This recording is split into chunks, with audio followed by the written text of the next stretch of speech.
आणि 10 विधानसभांचा दांडगा अनुभव. शह आणि काट शहाचे राजकारण, जनतेच्या प्रश्नांना नेत्यांची उत्तरे, समाजकारण आणि राजकारण, मस्त नेते आणि त्रस्त जनता. काय म्हणतो 5 वर्ष न दिसणाऱ्या नेत्यांबद्दल समाज. एक बार फिर से अपने राजनीतिक प्रतिद्वंदियों पर उछाला जाएगा कीचड़. काय आहेत सर्वसामान्यांच्या समस्या.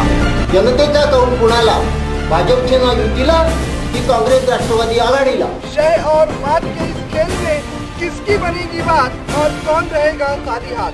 प्रत्येक गाव आणि शहर हमारे आपकी समस्या जानने के लिए महाराष्ट्रातल्या तमाम जनतेचे प्रश्न घेऊन येत आहोत.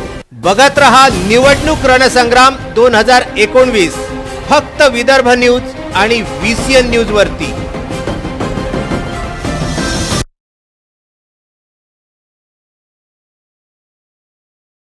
नमस्कार. VCN न्यूजच्या निवडणूक रणसंग्राम 2019 या कार्यक्रमामध्ये आपलं स्वागत आहे. अमरावती लोकसभा सार्वत्रिक निवडणूक 2019 येत्या 18 एप्रिल रोजी होऊ घातलेली आहे आणि यासाठी अपक्ष उमेदवार म्हणून आपल्यासोबत आहेत मीनाक्षी करवाडे. मीनाक्षी करवाडे यांचं VCN न्यूजच्या या स्टुडिओमध्ये आपण सर्वप्रथम स्वागत करूया. मीनाक्षी करवाडे, तुमचं VCN न्यूजच्या या स्टुडिओमध्ये हार्दिक स्वागत आहे. नमस्कार. सर्वप्रथम आपण आपला परिचय मतदारांना द्यावा अशी माझी आपल्याला विनंती आहे. नमस्कार, मी मीनाक्षी करवाडे. मी अपक्ष उमेदवार म्हणून अमरावती लोकसभा चुनावमध्ये रणांगणात उतरलेली आहे. तुमचं एकूण एज्युकेशन काय झालेलं आहे आणि तुम्ही कुठलं कार्य करता, म्हणजे काम काय करता, व्यवसाय काय करता?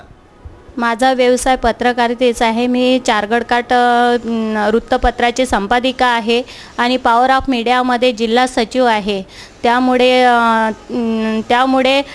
पॉवर ऑफ मीडियामध्ये मी जेव्हा जुडलेली आहे त्यांच्यामुळं मी बाकी क्षेत्रामध्ये पण चांगल्या प्रकारे काम करत आहे. आणि तुमचं शिक्षण किती झालेलं आहे? माझं शिक्षण ग्रॅज्युएशन झालेलं आहे. अपेर आहे. तुम्ही मूळच्या कुठल्या राहणाऱ्या आहात? मी मूळची राहणारी म्हणजे माझं माहेर जवडा शहापूर आहे, तालुका चांदूरबाजारमधलं, आणि सासर अमरावतीचं आहे. एकंदरीत आपल्या अमरावती शहरातीलच मीनाक्षी करवाडे हे आहेत. आणि सर्वप्रथम आपण यांना प्रश्न विचारूया की तुम्हाला निवडणुकीला सामोरं जाताना, तुमच्या अपक्ष जरी तुम्ही उमेदवार असल्या तरी जनतेपुढे जाताना तुम्ही जाहीरनाम्यामध्ये काय काय गोष्टी नमूद केलेल्या आहे ज्या असाव्यात असं तुम्हाला वाटतं? माझ्या जाहीरनाम्यामध्ये निवडणुकीमध्ये जेव्हा मी अपक्ष उमेदवार म्हणून फॉर्म भरला आहे तर याच्यामध्ये माझं कुठल्याही प्रकारचं स्वार्थ नाही. मी अपक्ष उमेदवार म्हणून लोकसभेचा जो फॉर्म भरलेला आहे तो सर्वसाधारण जनतेसाठी भरलेला आहे की जे जनतेपर्यंत जो आवाज कोणी उचलू शकत नाही तो मी त्यांच्यासाठी अर्ध्या रात्रीत उचलायला तयार राहील.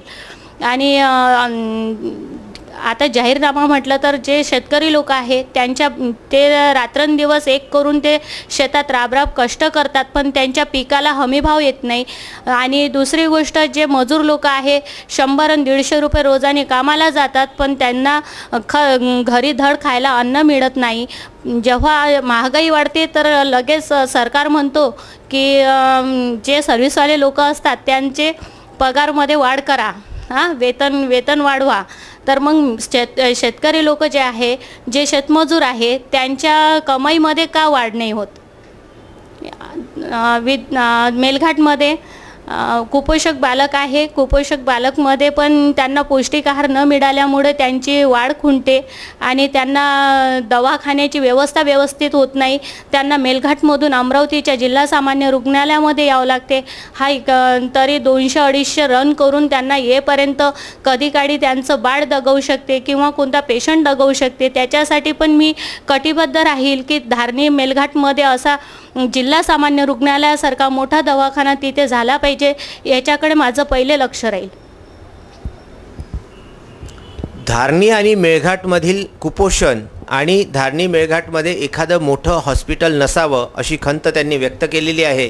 आणि आपल्या अजेंड्यामध्ये, आपल्या निवडणूक जाहीरनाम्यामध्ये त्यांनी हे सांगितलेलं आहे की धारणी मेळघाटसारख्या ठिकाणी इरविनसारखं एखादं मोठं हॉस्पिटल तयार झालं पाहिजे, जेणेकरून धारणीसारख्या ठिकाणावरून किंवा चिखलदऱ्यासारख्या ठिकाणावरून ज्यावेळी रुग्ण अमरावतीपर्यंत पोचतो तर त्यातले बरेचसे रुग्ण हे मधल्यामध्येच दगावून जातात। त्यांच्यासाठी कार्य करण्याची त्यांची इच्छा आहे।